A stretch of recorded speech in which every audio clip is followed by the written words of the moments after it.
answer.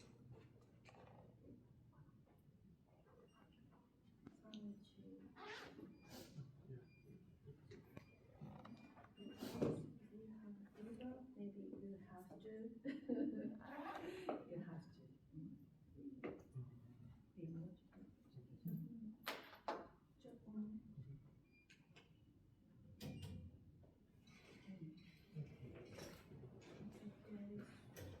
Job. Please check yourself, and I provide you.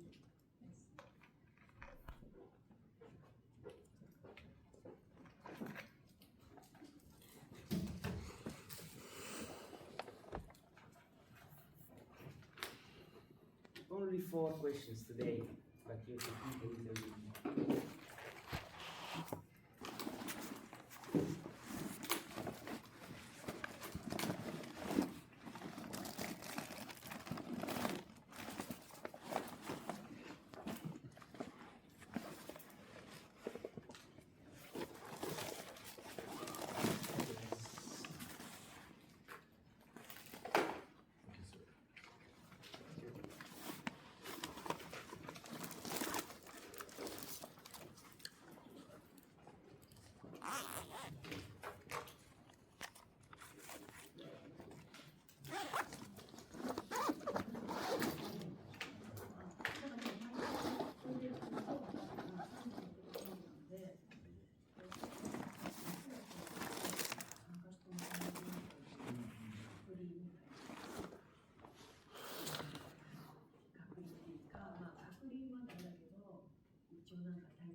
Only 4 questions today because we have to think a little bit more.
let's quickly see the answers.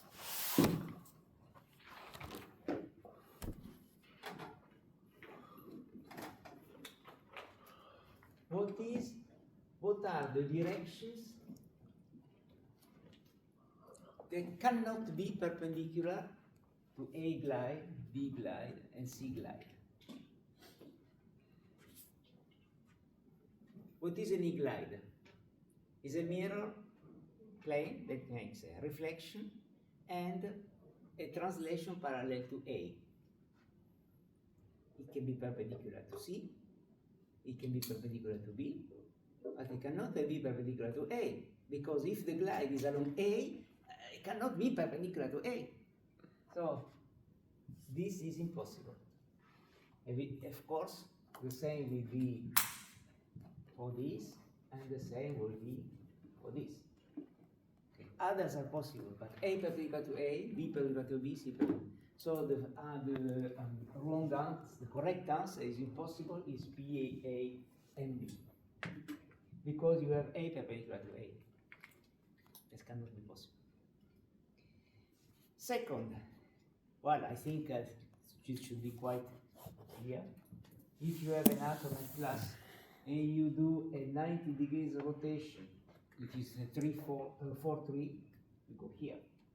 So you have x, y, z that moves to y, x, z plus 3/4, and you have the negative part of the axis A, which means y bar x, z plus 3/4. A D glide perpendicular to B means that you have the plane, let's say AC, and is a quarter of this diagonal. So it is A plus C over 4. And the last one we have seen yesterday was the last thing that we will work on with this. The G2 is a PT G1P. Okay, it was the very last thing that we've seen. So I think that the only question that really required you to think a little bit more was the first one. The others, well, you have followed just this one, and request you to think a little bit more about the logic. Okay. Fine. So let's restart with another exercise of the same type as the one with which we finished yesterday. Find a new cell starting from an old cell. And here the question is a bit more interesting. No, it's not. Yesterday was not interesting. It was just a two-dimensional problem. But we will see the Friday. We will use that because we will study for the very last exercise a complex phase transition that goes through from hexagonal to orthorhombic, and the intermediate step is an orthohexagonal. So we will use it again. But as a transformation itself was pretty trivial. Now we're looking for something a bit more interesting. I have an I centicubic and an F centicubic. These are not primitive cells, okay? They are conventional cells.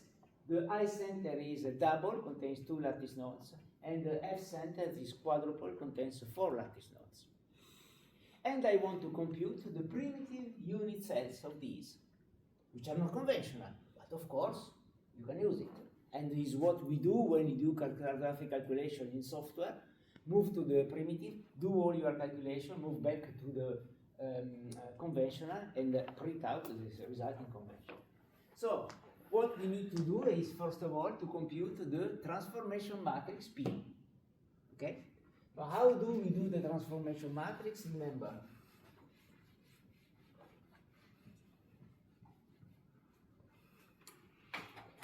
we take the basis vectors of the new basis and we express it in column with respect to the basis vector of the old basis. So here I want the transformation I to P and the transformation from I to F. Okay, what is a dash of the I center. This one. In black, of course, lattice nodes are all equivalent, okay? Because they represent the translation vector. But I have put in white the lattice nodes that are in the center of a volume or a face, just to make the figure more visible, okay? Black are the corners, white are center of face or center of the body. So, what are the components of A dash on ABC for the first case? Minus A plus B divided by 2. Minus A plus B divided by 2. And what about C? What about C? Z plus C. There is a component also. Yes, C. yes. So, Plus C. C over 2. yes. So we have minus A divided by 2 plus B divided by 2 plus C divided by 2. Do you all see? Go through the lattice nodes that is in the center of the insert, therefore there is a 1/2. What about the B dash?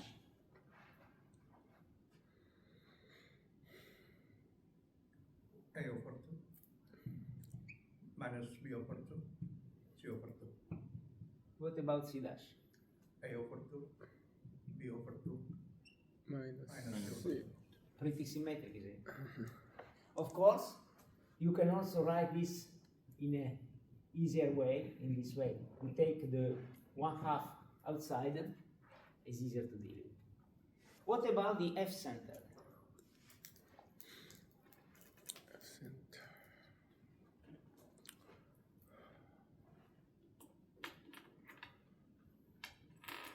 0, 0. B over 2, C over 2. 1 over B dash? A over 2, B over 2, 0. No, B dash. 0. 0. 0. And of course, it's symmetric, okay? 1/2, 1/2, 0. And of course, you can write this as 1/2, 0, 1, 1, 1, 0, 1, and 1, 1, 1, 0. Okay? Okay, now, I want to compute the, sorry, I exchanged these two. This is conventional here and this is primitive here. Type. So the conventional G of the conventional unit cell. No, it's correct. I start from the conventional and I want to do the primitive. Sorry. It's correct. So I know the metric tensor of the conventional unit cell, and I want to know the metric tensor of the primitive unit cell, which gives me the same parameters.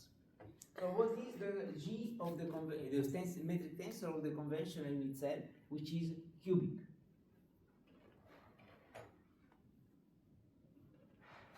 Remember what is a metric tensor? A square, AB cos gamma, AC cos beta, and so on. But what is alpha, beta, gamma in cubic? 9. So a cosine? 0. What is A, B, and C? They are the same. The value depends on your compound, of course, but they are the same. So the conventional unit cell has a metric tensor a square, and 0 anywhere else. Of course, this is simply A square times identity, because you take out A square outside, and this is identity matrix. So you see how the computation should be very quick, because the G is just the identity times a parameter. Okay, so the G of the primitive will be A square, P transpose, identity, P. But of course, identity doesn't do anything. And so you have A square, P transpose the P. Now, if you look at your matrices, they are symmetric with respect to diagonal. So the transpose matrix is the same as the matrix. So our calculation is simply the P matrix square times A squared, and of course we don't know A squared. So for Ci and Cf, we can divide. Let's say you do the Ci and you do the Cf, and if you do quickly, you can do the other one also. Okay? just exercise. So what you have to compute? P is this matrix for CI for CF. Or if you don't like CI, you do CF and vice versa. Doesn't matter. It's like this. And so PT is the same as P. And so you simply have to compute, of course, the determinant of this matrix is 1/2, the determinant of this matrix is 1/4. Why? Because the unit cell is double and fourfold, and you go to a primitive. So what I want you to compute are the G of a primitive is simply A square. A square will remain as a parameter, of course, and P square.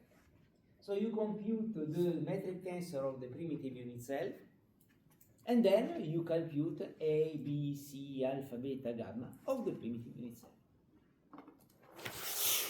One multiplication, 1, P by itself.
the set parameters.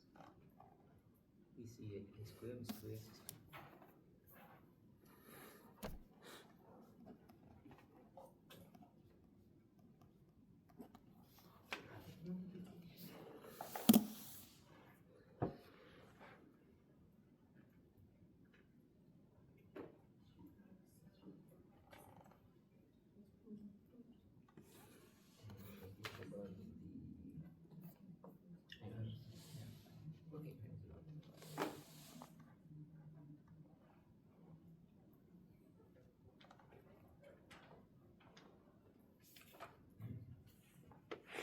Okay.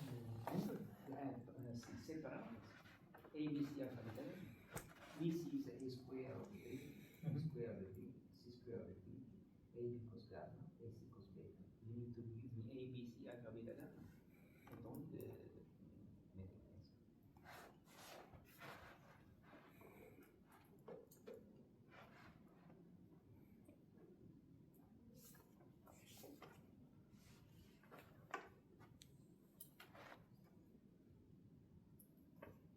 Also the set parameters, not just the metric tensor. This is a square, b square, c square, a b cos gamma, etc. Don't forget you have 1/2.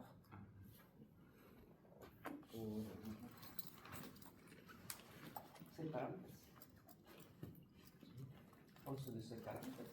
This is a square, b square, c square. I want to know a, b, c are capital M. The metric tensor contains all the set parameters, okay? And now you have to find the A, B, C are capital M.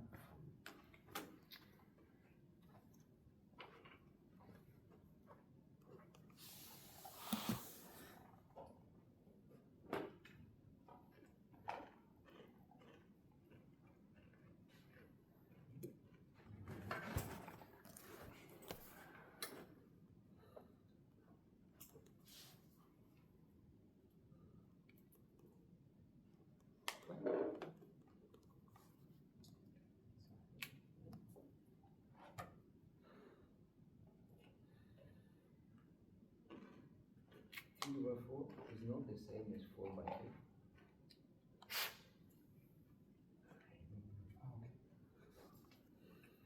It's not even math.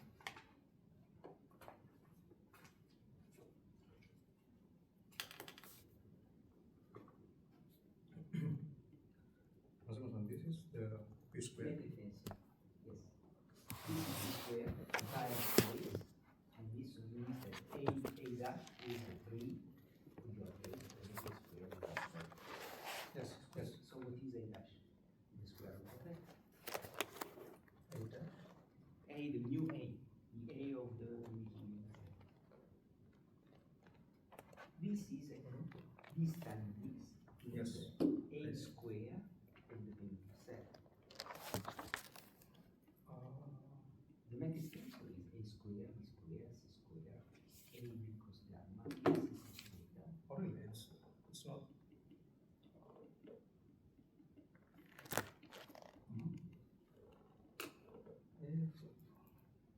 So this is G primitive, right? Yes. This is the G primitive. And we need to find. A, b, b primitive, c primitive, alpha primitive, beta primitive. Oh, okay. Translating them into those. Okay. But what about a square over r? Alpha. This is a common factor. Okay. So A primitive is this. Okay. Okay. So you take the square root of this. Exactly. you have A, Exactly. Okay. and so on. Okay. What about the angles? They are all the same, of course. Here you have what? A b cos gamma. You know A, you know B, so you can obtain gamma.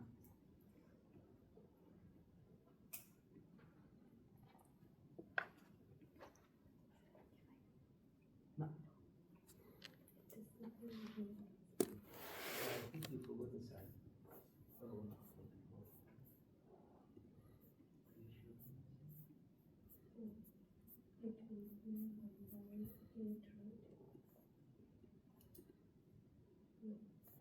Check, make sure it's not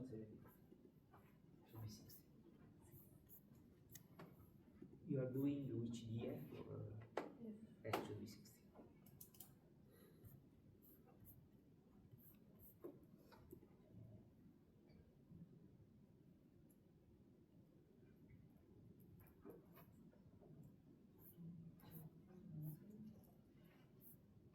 Yes, yes, yes, correct.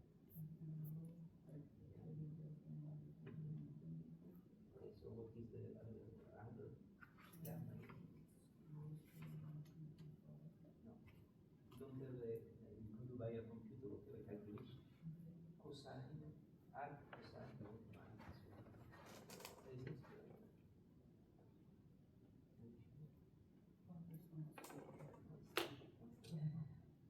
That's fine.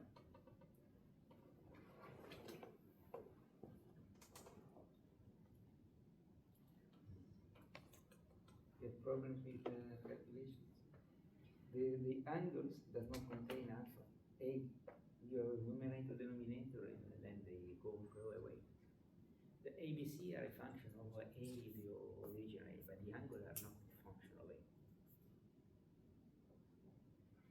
You have to revise your calculus.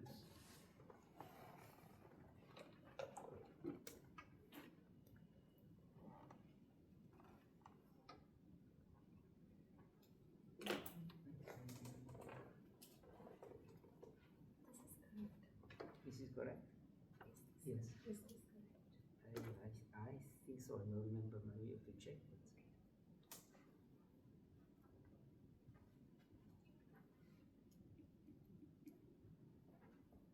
Okay. Let's check the results.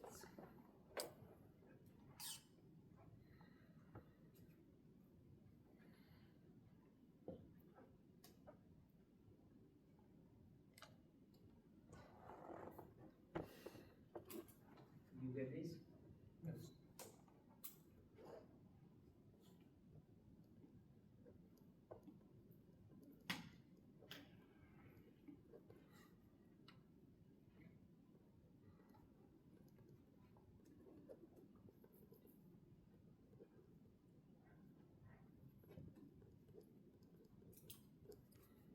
Okay.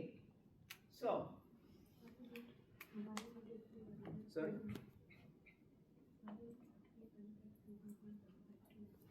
Because it's 2 divided by 4. I mean, here you have 1/4 divided by, this is cos gamma is 1/4 divided by 1/2.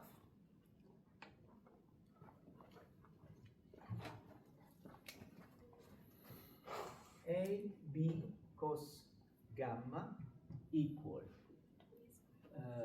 A square over 4. Okay. A dash is A over 2, square root of 2. B dash, which is equal to A dash, is A over square root of 2.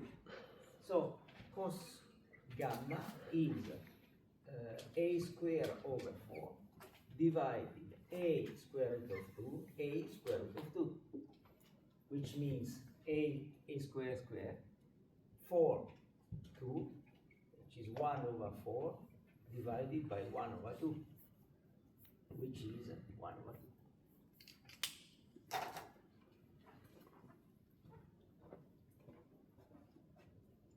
Is the calculation itself okay? If you have any problem in getting this, is simply either a by chance mistake like this one divided by, or a problem of matrix multiplication. If it is a problem of matrix multiplication, I can't help but saying do some more exercise, because we are going to use it again and again and again. If it's just a by chance mistake, well, doesn't matter. Everybody makes mistakes. Now, the point here is the result is as A equal B equal C, alpha equal beta equal gamma, you see? And the value of the angle depends on the starting point. Now, this looks looks like a rhombohedral unit cell. Because the feature of the rhombohedral unit cell. Textbooks say that a rhombohedral unit cell should have A equal B equal C and alpha equal beta equal gamma not equal 90 degrees because otherwise it's a cubic, okay? But if you want to avoid the cubic cases, you should avoid not only 90, but also the tetrahedral angle and the 60 degrees. Because if the angle is 109.47, then this is simply the primitive of a cubic eye. So the lattice is cubic. And if it is 60 degrees, this is simply the primitive of F center cubic.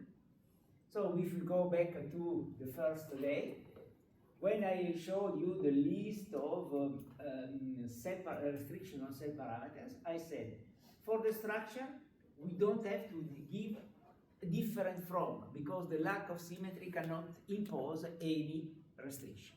So we should stick here, stop. These are special cases that increase the symmetry of the lattice to cubic, but that does not mean that the structure becomes cubic, not necessary. You can have a special value of the angles. The structure stays rhombohedral.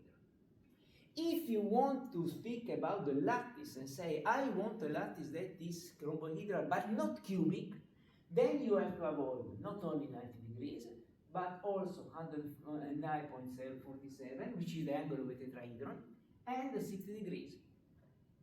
Either you give all the conditions that transform the lattice to cubic, special case, or you give none.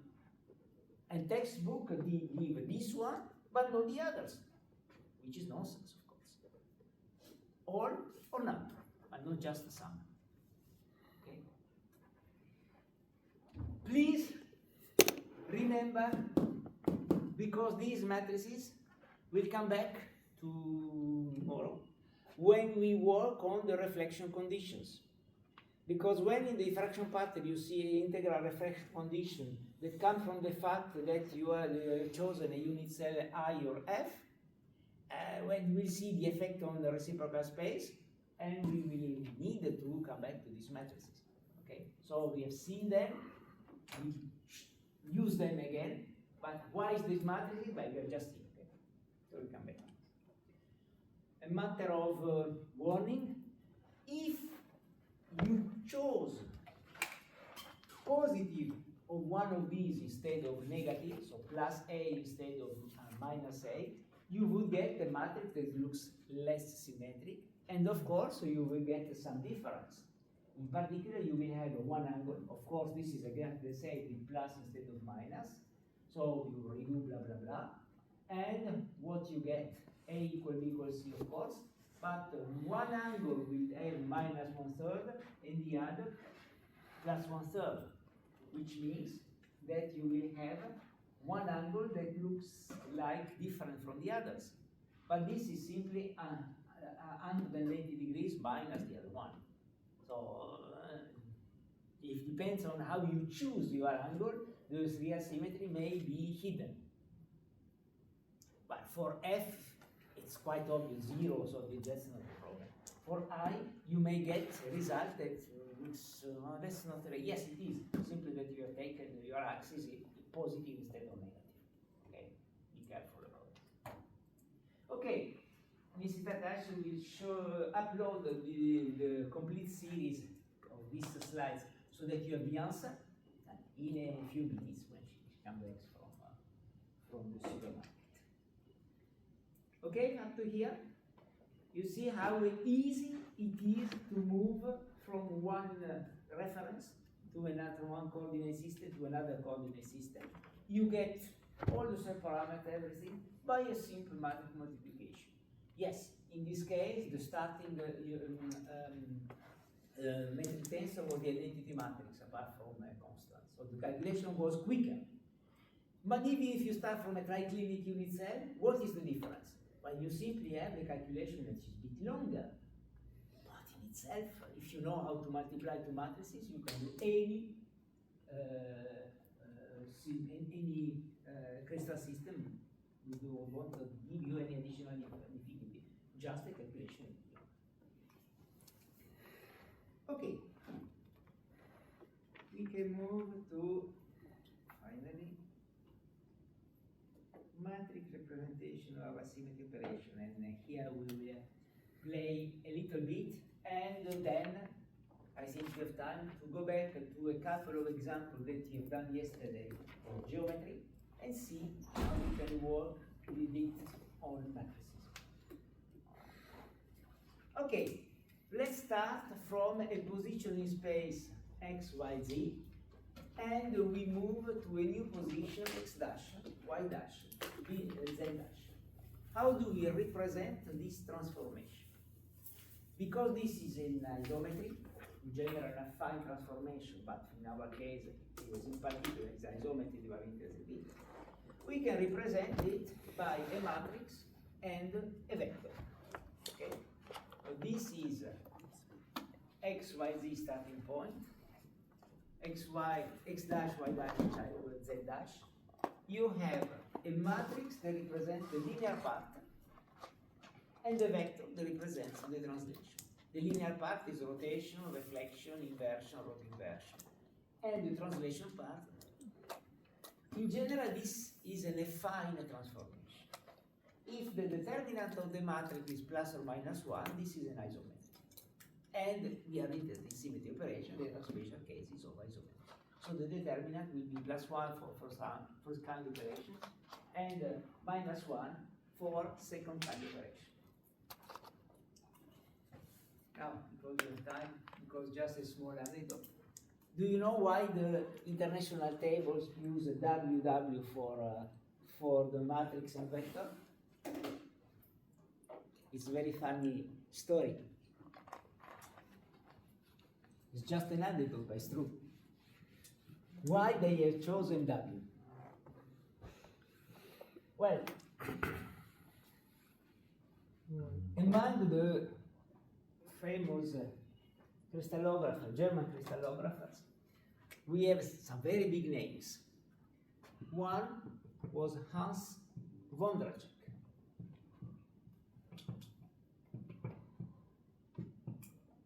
Who was based in Karlsruhe. Another one, he passed away a few years ago. Another one was Werner Fischer, who was in Marburg. They hated each other. I know both of them. I learned from both of them. And quite often the crystallographers hated each other. Berger and Donnet hated each other. Fischer and Wondracek hated each other. Okay, but they work together because it was in the International Union of Crystallography, the standard, etc.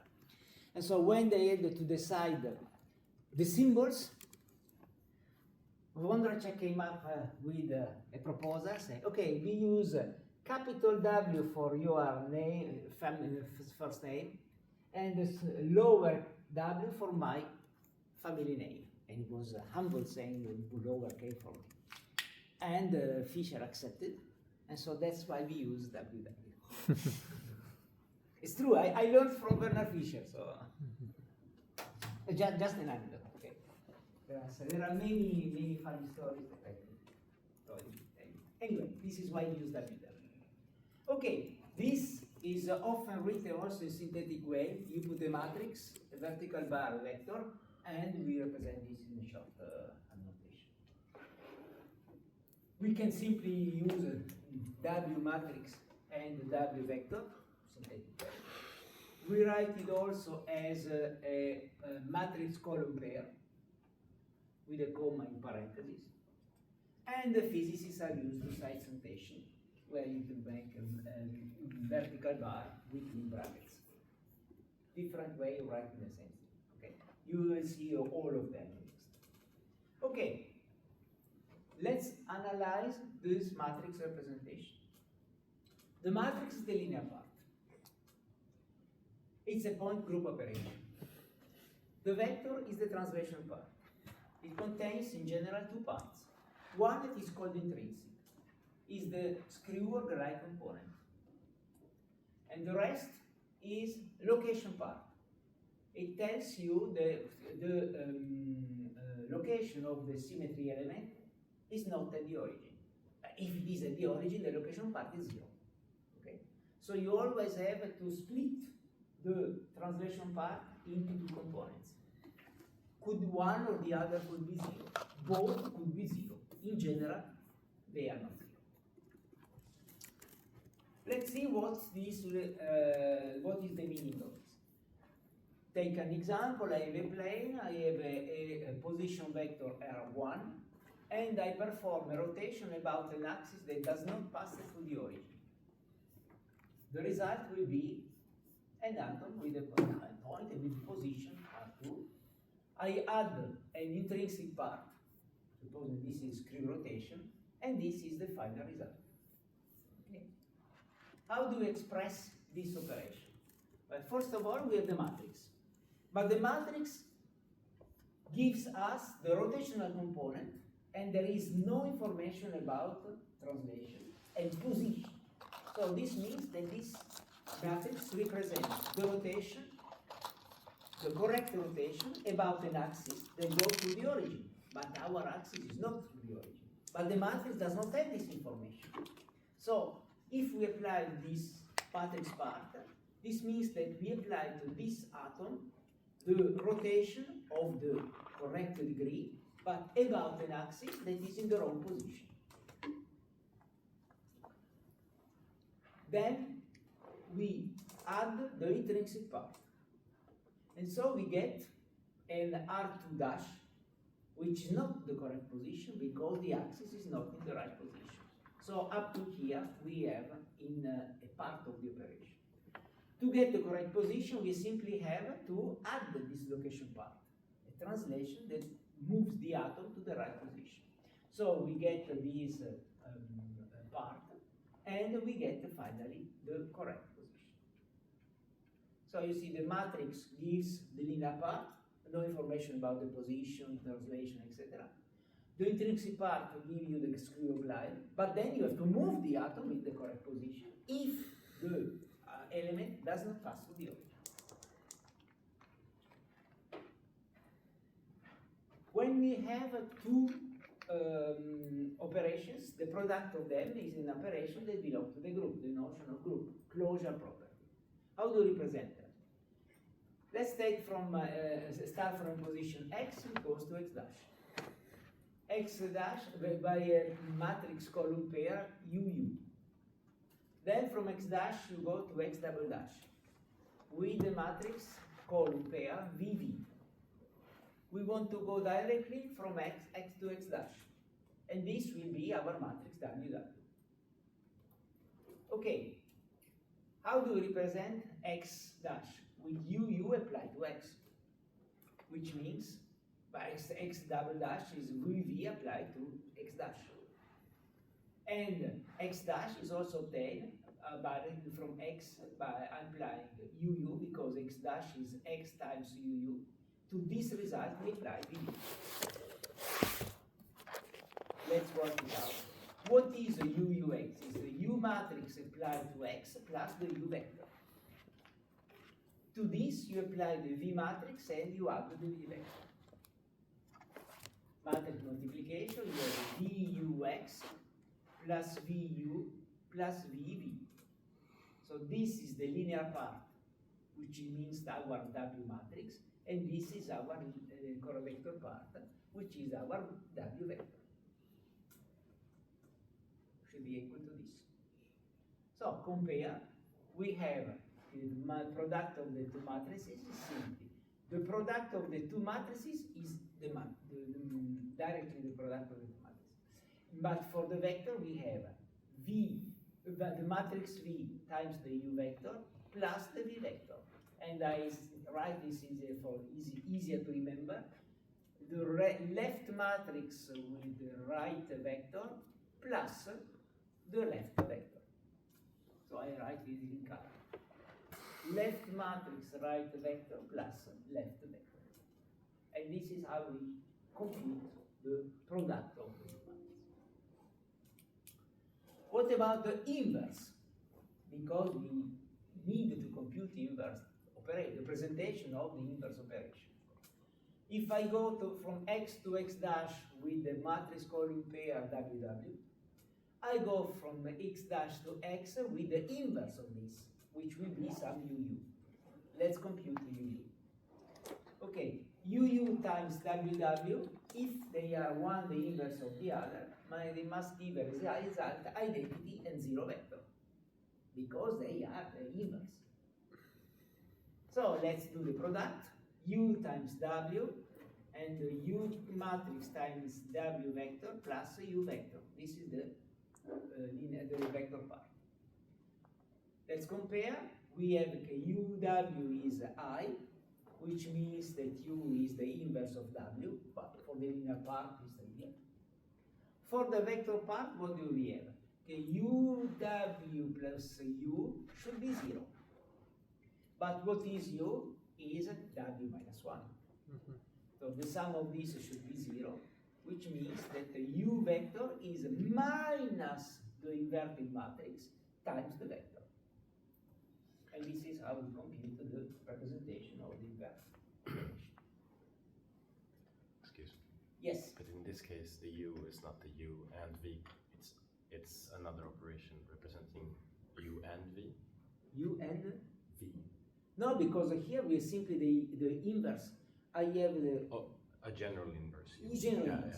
The inverse of WW is UU. How do you represent UU as a function of WW? Well, the inverse matrix. But it's not the same U as in the previous slide. No, it's just, but it could be the same. But in the previous slide, we went from x dash to x double dash. Yeah. Here, instead of going on, we go back. And how do we find the inverse of this operation? In this way. So the matrix is simply the inverted matrix. But the vector is not minus the vector, it's minus the invert matrix times the vector.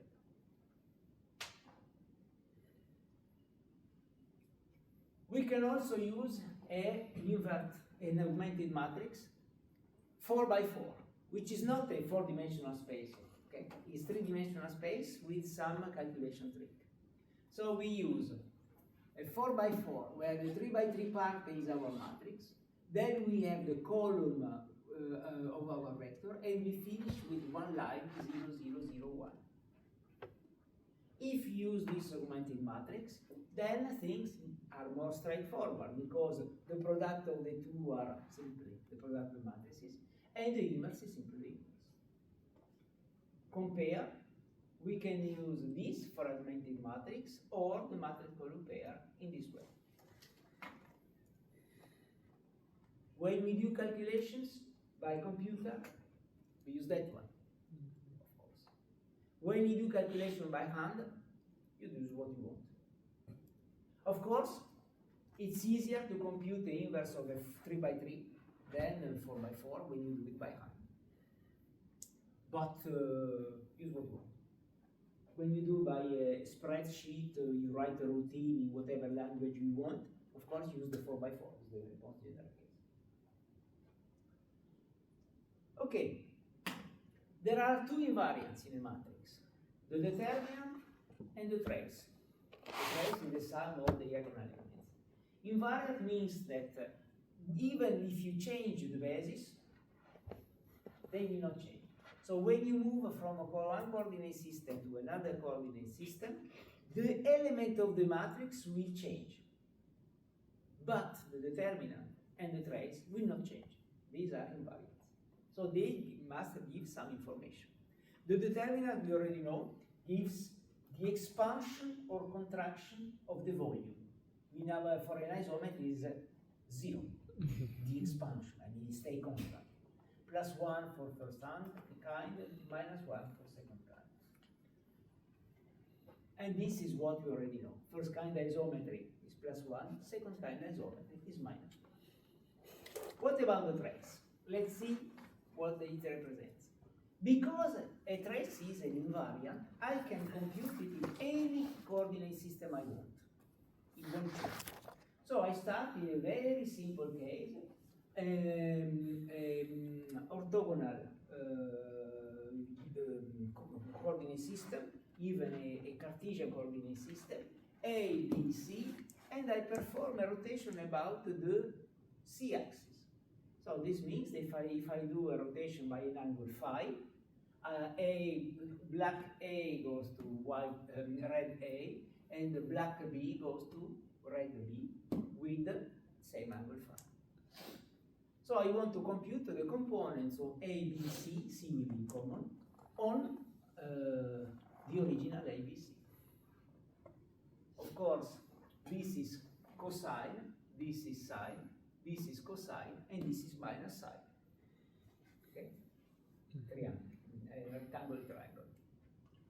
So, the matrix is cosine phi, sine phi, minus sine phi, cosine phi, 1. What is the trace? 2 cos phi plus 1. Cos phi plus cos phi plus 1. If you change it to another coordinate system, everything here will change, but the trace will stay, because it is invariant. That's why I could compute it in a very comfortable way. Okay. If phi is 0, 2 cos phi plus 1 is 1, because the cosine of 0 is 1. If the rotation is twofold, 180, cosine is minus 1, 2 cos phi plus 1 is minus 1. If the rotation is 120 degrees, the cosine is minus 1/2, 2 cos phi minus plus 1 is 0. If it is 4 for rotation, 90 degrees cosine is 0, so the trace is 1. If it is 6 for rotation, cosine is 1/2, and so 2 cos phi plus 1 is 2. Reading the trace, you know what is your operation. Second kind of operation. A second kind of operation, n bar, can be represented as the product of n and 1 bar, because their inversion is a diagonal matrix.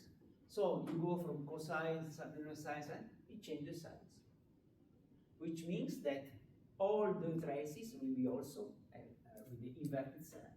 So minus 3 is the inversion, 1 is the reflection, 0 is a 3 bar, 0 minus 0 is the same, minus 1 is a 4 bar, and minus 2 is 6 bar. So when you sum up, here is all what you need to know to identify the type of operation. Determinant plus minus 1, and then the trace. You have the operation, you have the operation. Very, very simple. Provided you know how to compute the determinant and trace. Otherwise, you're stuck. Mr. Rosa, Yes. what does it mean by operation and order of operation? Operation is rotation 1, rotation 2, 3, 4, 6, 1 bar, m, 3 bar, 4 bar, 6 bar. You know this. Okay. I see. And order operation is how many times, the smallest number of times you have to repeat the operation to get the identity. First day. 1, identity is 1, 2, 3, 4, 6, of course, is there. 1 bar, order 2, reflection, order 2, 3 bar, order 6, 4 bar, order 4, 6 bar, order 6. Orientation of the symmetry element. Once we have determined what is the operation, how it is oriented in my element in space. The element is the subspace that is left invariant by the symmetry operation. This defines, of course, the geometric element, therefore the symmetry element. If it is invariant, this means that when I apply the matrix, I should get the same result. So apply the linear part to the coordinate of this element. For second kind of operation, however, we have to remove the inversion part. Because if you have a rotoinversion axis, the only invariant subspace is the inversion point. If I want to know the axis on which the inversion point is located, I have to consider the rotational part of the operation. So I remove the inversion and I find the location, the orientation of the axis. So I take the linear part. I apply to x, y, z plus the vector and obtain the coordinate of the unit. Okay, now I want to apply this to the direction indices of the element. I ignore the translational part, and I should get the element itself again. Because it's invariant. It's the invariant subspace. I impose that this remains unchanged. These are the direction of my element. And plus or minus depends on the determinant. Because if it is first kind, I take the matrix as it is. If it is second kind, I remove the inversion, which means I multiply by minus 1. Or if I generalize this determinant of W, which is precisely plus 1 or minus 1, times the matrix. I have to bring this on the left. And in order to do that, the equation should be homogeneous. Here I have matrix times vector. Here I have only vector. Okay, multiplied by the identity. So determinant of W times W minus the identity applied to UVW of the element should be 0. And in this way, I can find the orientation.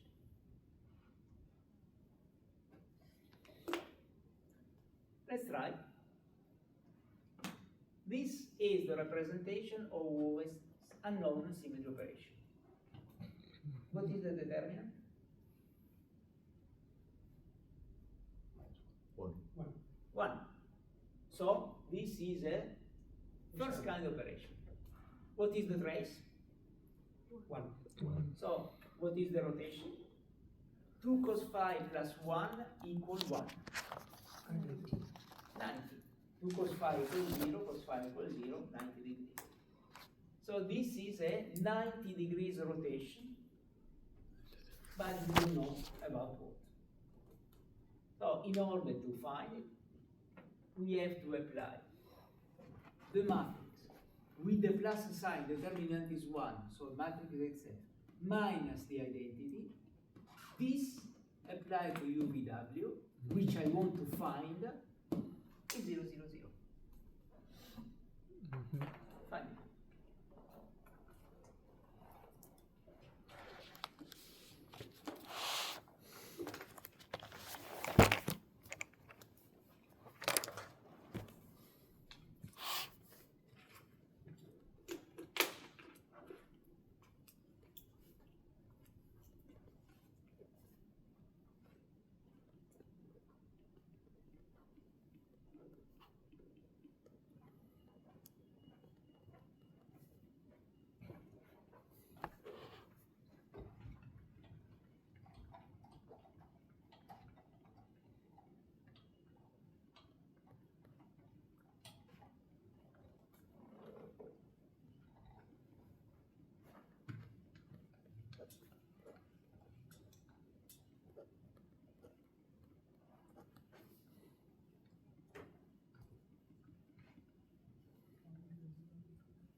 Square brackets, not parentheses.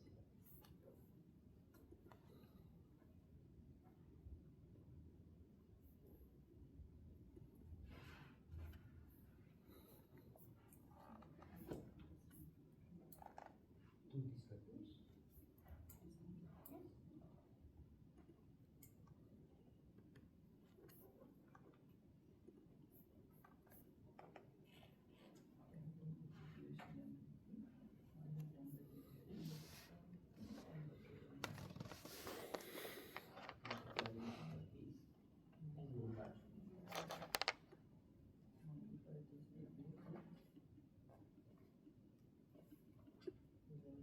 This time this equal this time this plus this time equal 0. This time this plus this time this plus this time equal 0. This time this plus this time this plus this time equal 0. We find a solution. It's just integer numbers.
Come on, this is just integer numbers. This is the matrix. And you multiply what you have. 0 equals 0, which is undetermined. Minus v plus w equals 0, minus v minus w equals 0. So v should be equal to minus w. And the only possible solution is v and w equals 0. And nu. So this means the solution is u0, 0. You divide by u, and you get 1, 0, 0. So this is a 4 rotation about the a-axis. 4, 1, 0, 0. That can be something more, but at least the linear part is there. Okay. Another example. What is the determinant of this matrix? 0. What? No. Can the determinant be 0? It's mine. Minus 1. If it is 0, it's an operation that annihilates everything, destroys your space. Determinant minus 1, second kind operation. What is the trace? 0. 0. So, this is a threefold row inversion. Okay? I have to take minus the matrix, because it's the second kind, so determinant minus 1, minus the identity. The result, I apply to UVW, and I impose that is 0, 0, 0. Let's see how it is oriented to the axis, on which you have the inversion center in this case.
No,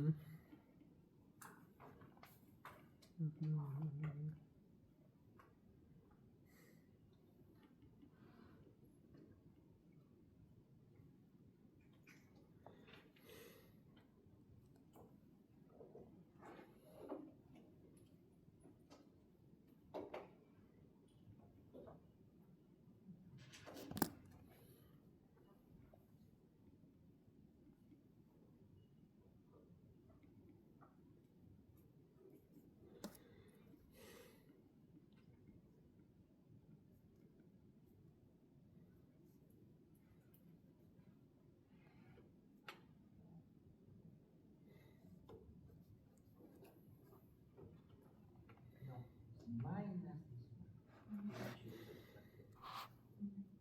So minus implies to this, and then you see.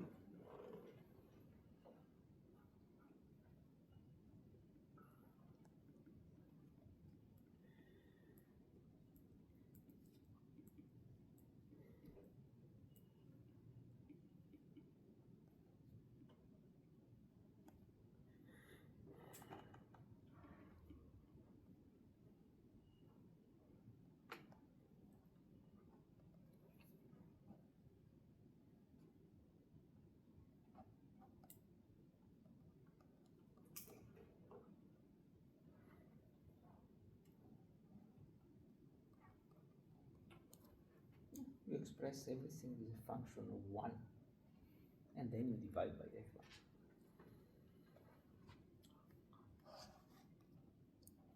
This I need the indices.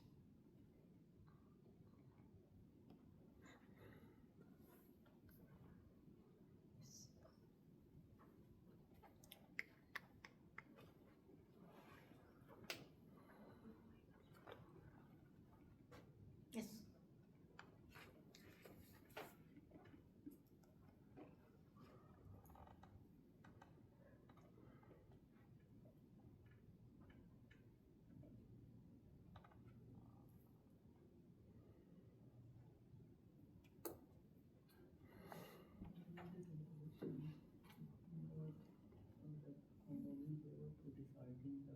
Express everything as a function of u or of v or of that. And there's some function of exam, and then you divide by u.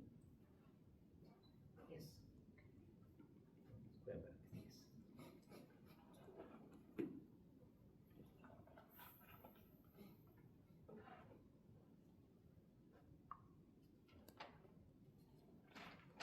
Yes.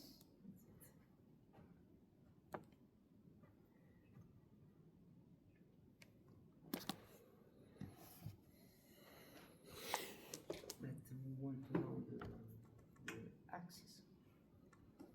The pointer, yes, of course.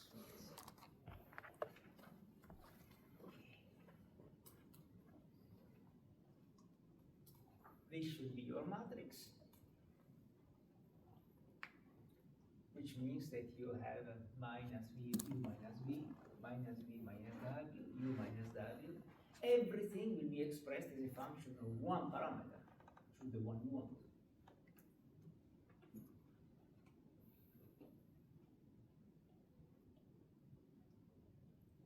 You get u minus u, u over v minus v, v over w minus w, divided by 1. So direction of the axis is 1 bar 1. Is one of the body diagonals. Which means that if the unit cell is conventional, we are in what crystal system? A threefold axis along one body diagonal. Cubic. And the example before, we had a fourfold axis about A. If the coordinate is conventional, what is the crystal system? Fourfold about A.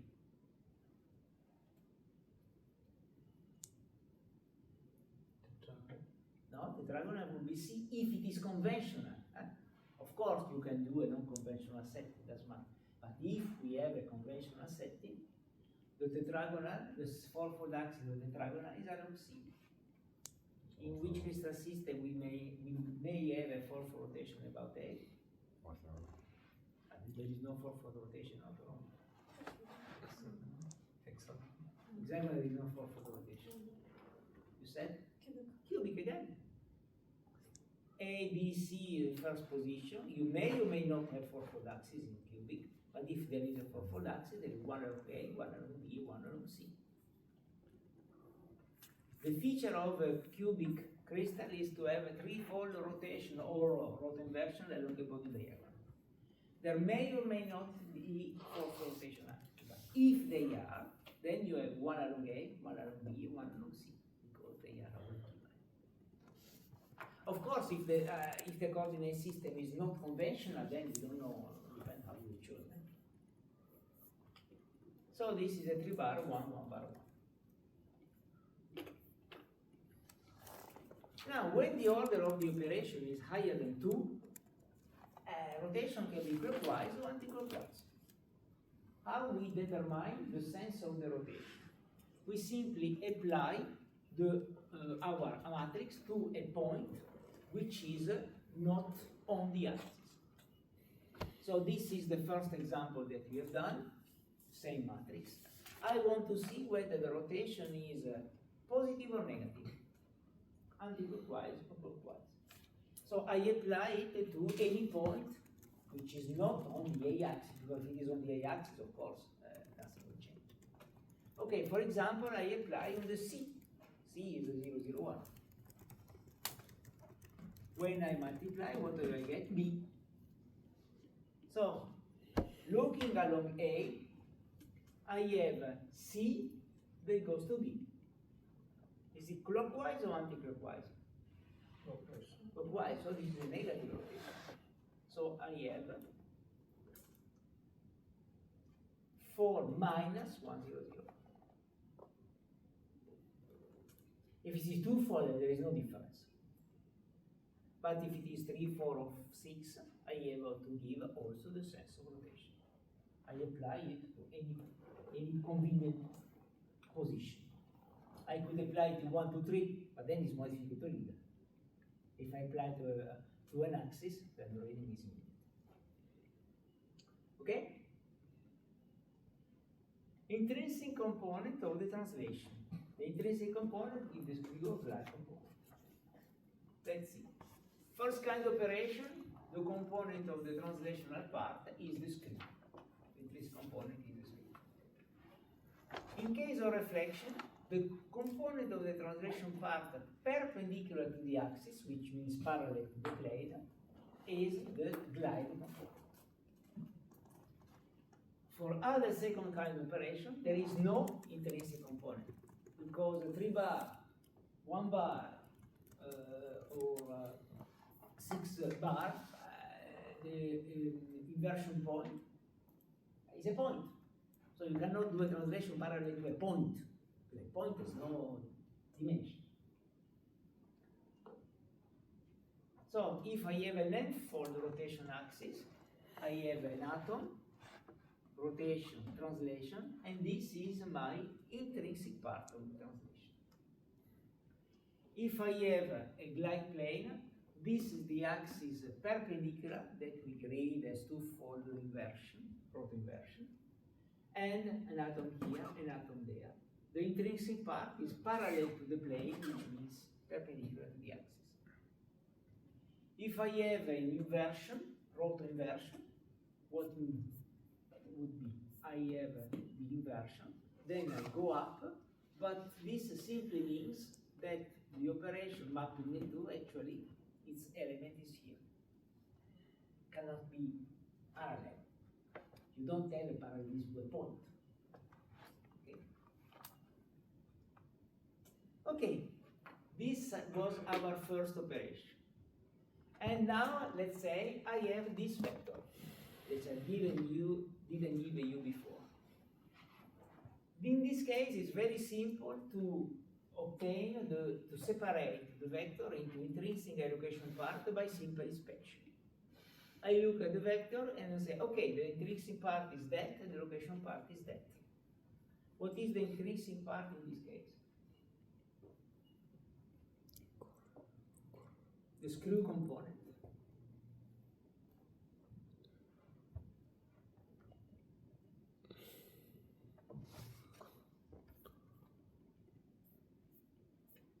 The rotation is along A, Yes, so the intrinsic part also should be along A. yes. So how do you split this vector? 1 by 4, 0, 0, 0, 1 by 4. Exactly. So the intrinsic part is 1400 because the part that is parallel to A, and the axis is parallel to A. And the location part is this minus that. So we have a 4 for the screw axis, which does not pass through the origin, because the location part is not 0. Now, the intrinsic component is A over 4. We knew that was a clockwise. So this is a 4-1 clockwise, which means that actually this is a 4-3 axis. Because when you read it clockwise, it goes up 1/4, and when you read anti-clockwise, it goes up 3/4.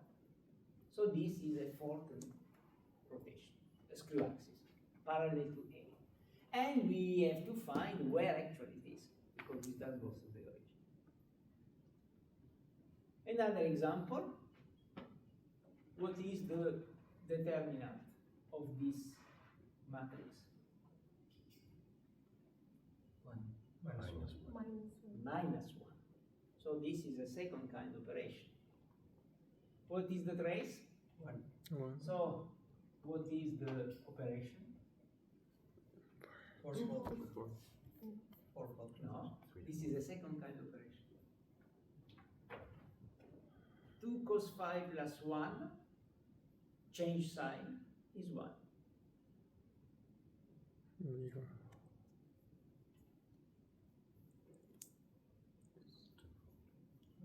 It's a two. Rho conversion, which means a reflection. Section. 1. Second kind, twofold is a 2 bar, which means it's a M. It's a reflection. Uh-huh.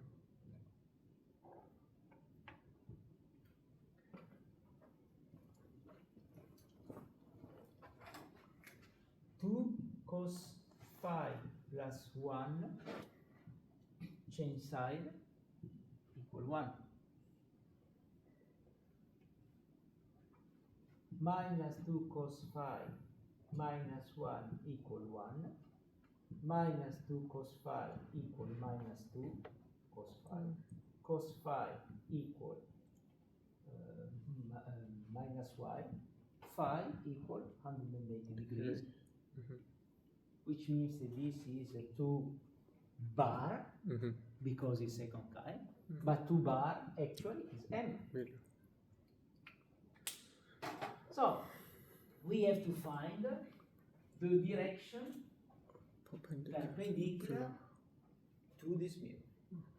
And for that, and then we also add a vector 1/2, 1/2, 0. I give you the translation vector 1/2, 1/2, 0. Okay? So let's find the direction perpendicular to the vector, to the plane. The matrix determinant minus this. The idea. Okay, I think now you have got the message. So minus 0 minus 1 is minus 1. Minus 1 minus 0 is minus 1. Minus 1 minus 1, and then minus 1 minus 1 minus 2. Apply to this. Mhm. When I apply this, what I get? Minus u minus v equals 0. Minus, of course, this is the same. Mhm. And minus 2w equals 0. It means that w equals 0. And here what we get? U equal minus v, which means that it is a 1, 1 bar 0. Mhm. So this must be a tetragonal, trigonal, hexagonal, cubic, cannot be orthorhombic because a 1, 1 bar 0 is not a symmetry in direction. So this axis direction is perpendicular mirror. Exactly. And 1, 1 bar 0 means that the mirror contains 1, 1, 0 and 0, 0, 1. Is an XXZ mirror. So, what about this? 1/2, 0. Is it the Intrinsic. it's only intrinsic part. So the intrinsic part is there, location is there. So we have a mirror plane XXZ, which actually is a glide because it's the glide component along 1, 1, 0. What type of glide? No.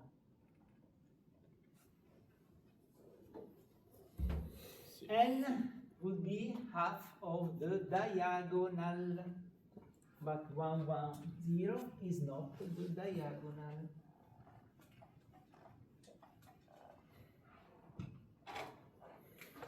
XXZ 1, 1, 0, 0, 0, 1. What is the diagonal of this plane? 1, 1, 1, 1. Half of the diagonal would be 1/2, 1/2, 1/2. But here we have 1/2, 1/2, 0. It's not the diagonal. Surface diagonal. Sorry? Surface diagonal. For this plane is simply one of the in-plane direction. The plane is XXZ. And the glide is not A, is not B, is not C, is not N, is not D. So what it is? E would be two glide mutually perpendicular. This is one glide. What it is?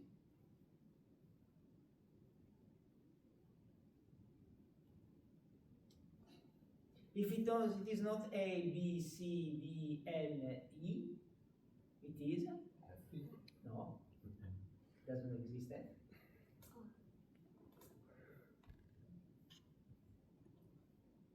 But how do we call the general glide? M. No, M is 0, 0, 0. G. The general glide, how do we call it? G. Of course. This is a, sorry, G, 1, 1, 1, 0. All the special cases have a name, all the others are G. If it is nothing else, it is G. If you look at P4MM, you have precisely this type of glide, which is parallel to M, but present there in the group. Okay, up to here? Pretty simple. Just a matrix multiplication. And you know how to multiply matrices. Look. Samuel-san, Yes. in the previous slide, I still do not understand how the, on the first line, W is 1/4, 1/4, 1/2. Yes? You don't understand how we split the vector? You don't understand how we have split the vector? What is the question?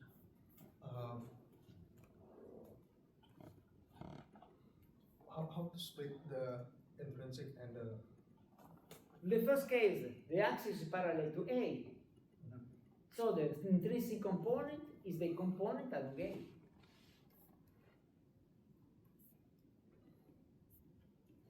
Screw axis. okay. If the axis is parallel to A, the screw component is parallel to A. Yeah. So the screw component, intrinsic component is I see. 1/4 along A and 0 for the others. And the location is the difference. I see.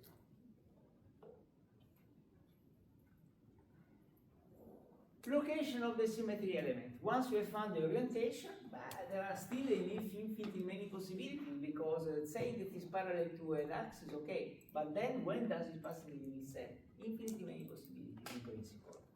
So let's see how to find the location.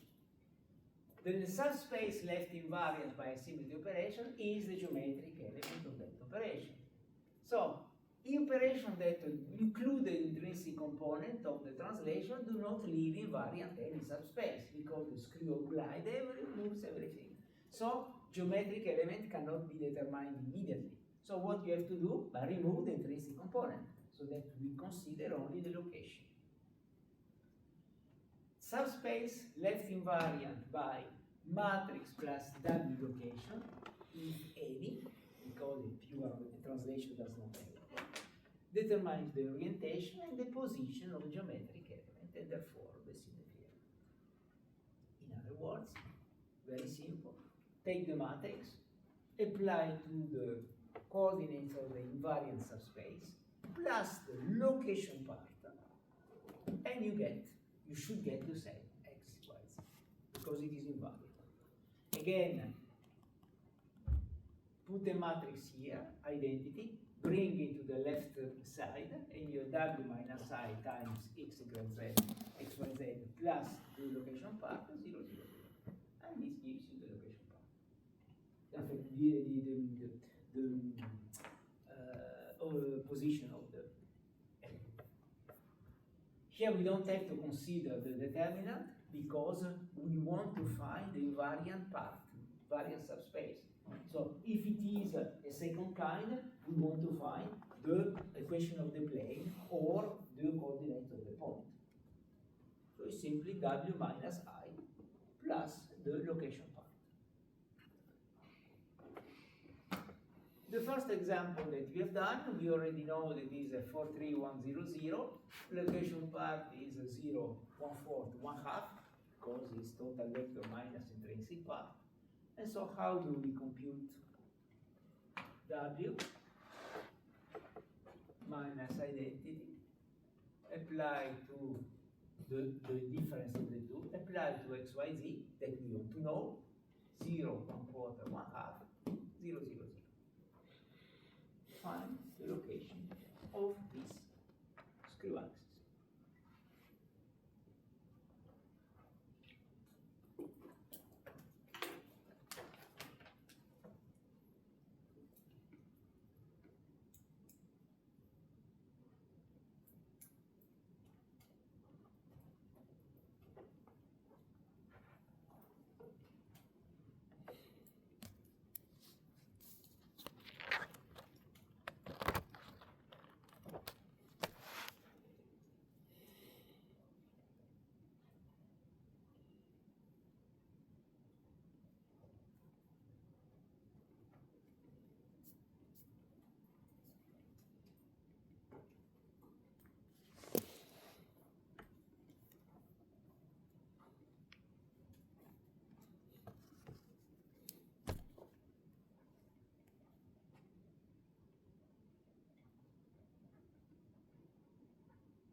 problem with calculus.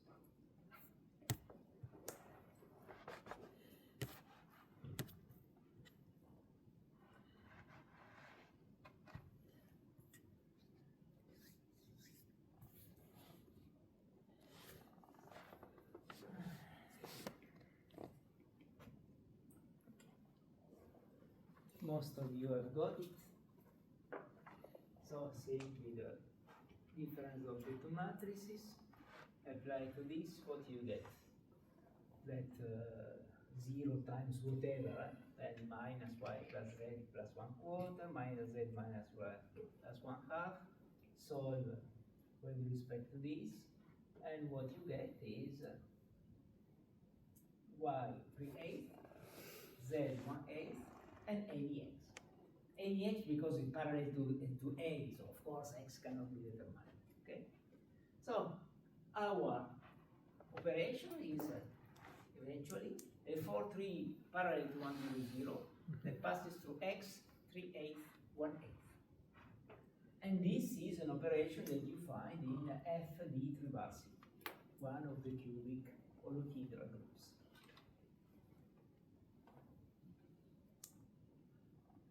Okay. Okay, up to here. If there are some problems with the calculus or with the matrix, do some exercise. I mean, it's really a pity to be stuck in this just because you have some problems with matrices. What is interesting is to see how it works, how you get it. Should not be a stopper, the matrix multiplication.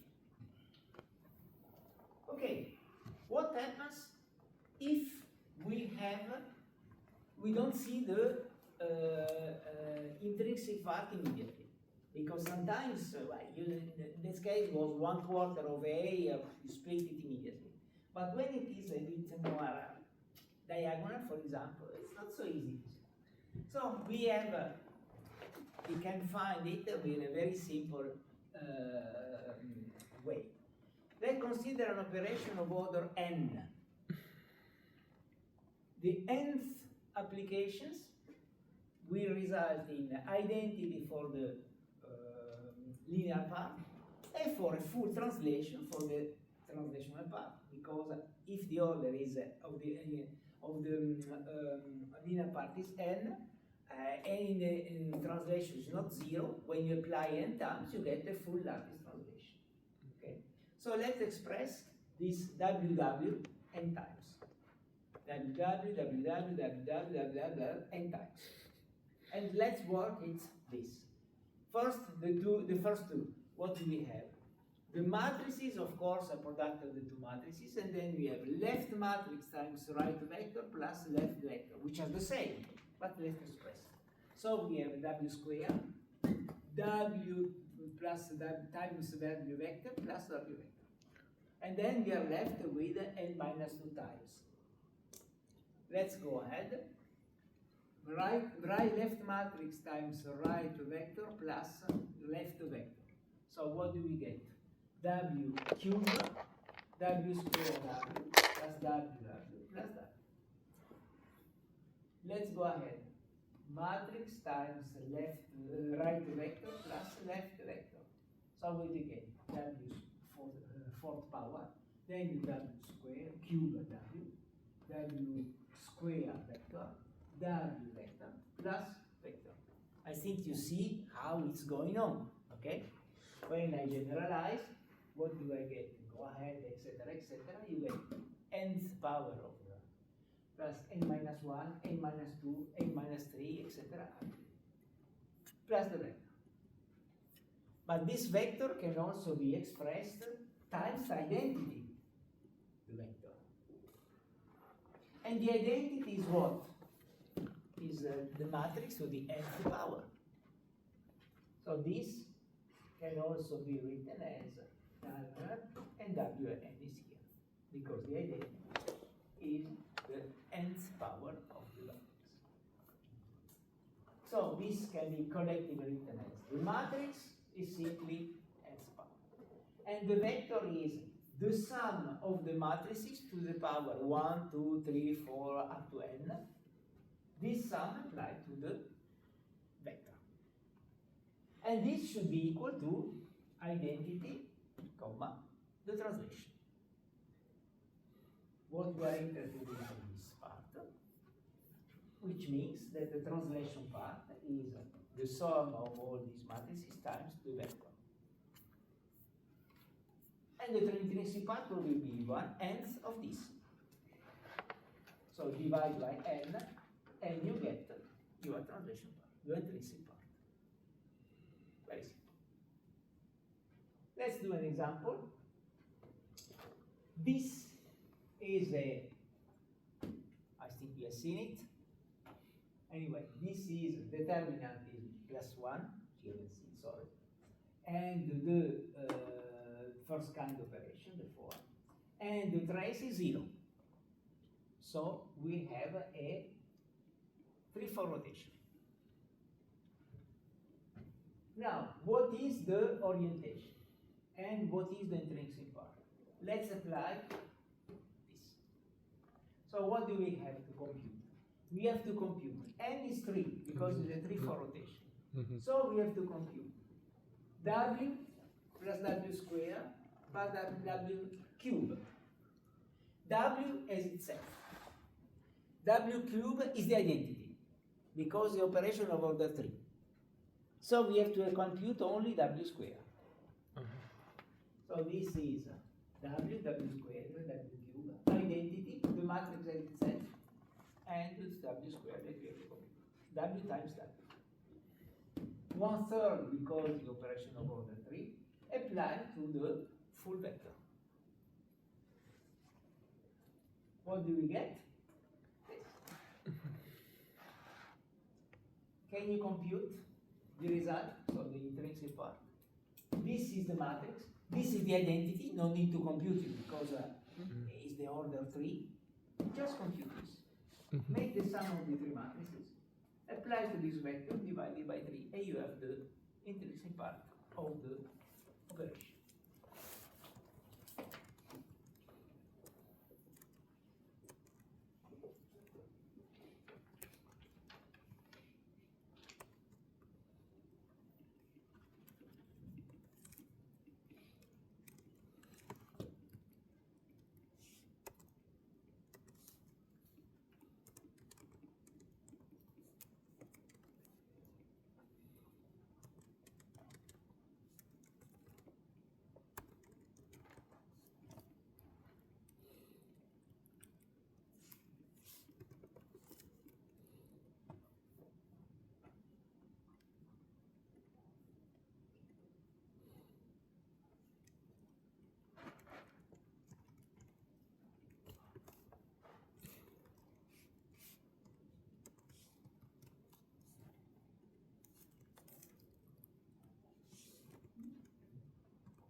direction. This is direction.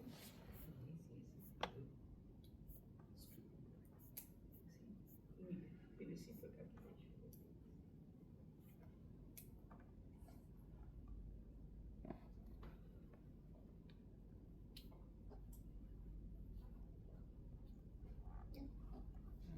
This means that you also found the orientation.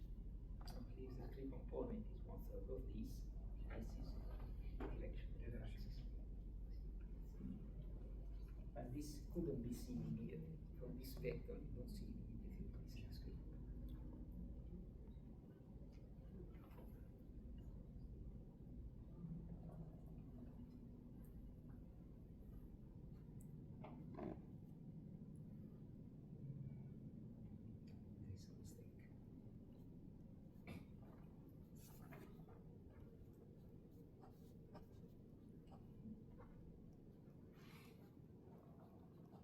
Ooh. You forget one third of the one.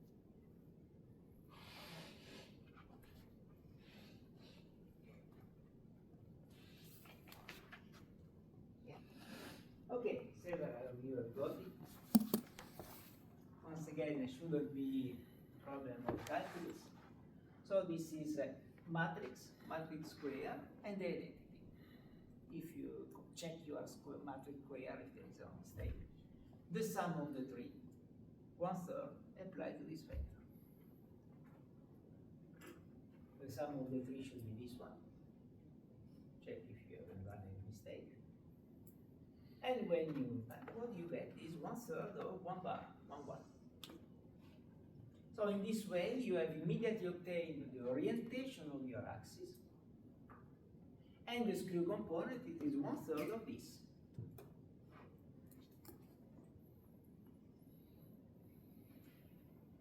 From this vector, even if you got by a standard procedure, the 1 bar 1 1, it wouldn't be so easy to see that the screw component is one third, one third. Because now it's a diagonal and the axis is away from the origin, so it's less immediate to see. But with this simple calculation, you obtain it. Okay. Axis direction. And now let's see whether it is clockwise or counterclockwise. This is my direction. Minus 1, 1, 1. So is this axis. And let's apply it to, for example, B. Whatever. You get minus 8. So when you look at this and you apply to B, you go to minus 8. So this is a clockwise or anti-clockwise? Anti-clockwise. So this is a, right, sorry. This is a, because it's anti-clockwise that goes up one third, this is 3 1. Parallel to 1 bar 1 1. Okay, and now that we have the location, what shall we do? We simply remove the intrinsic part, remove the intrinsic part, and you get the location part. 1 third, 1 6, 1 6. Okay, then how do you get the position? W minus I times XYZ plus the location part 0 0 0. Apply W minus I plus this. Go ahead.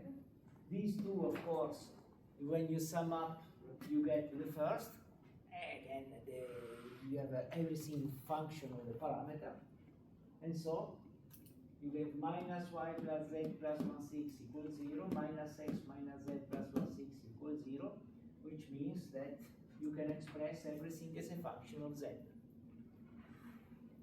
And so your axis is a 3 1 parallel to 1 bar 1 1, and the coordinates are 1 6 minus z, 1 6 plus z, and z.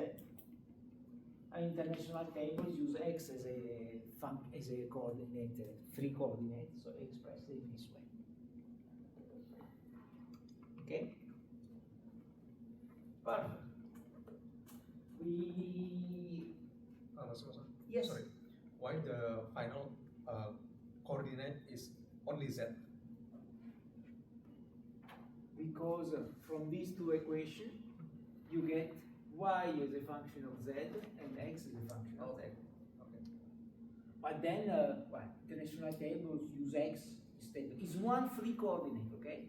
So call it x, call it y, call it z, doesn't matter. So international table use x. We have obtained the z, it's just a matter of changing the name of the file. So you see, it is pretty simple. Just run S. Okay. So I suggested that we increase our. Then go back to one example that is seen by geometry, and we apply this procedure to confirm our results.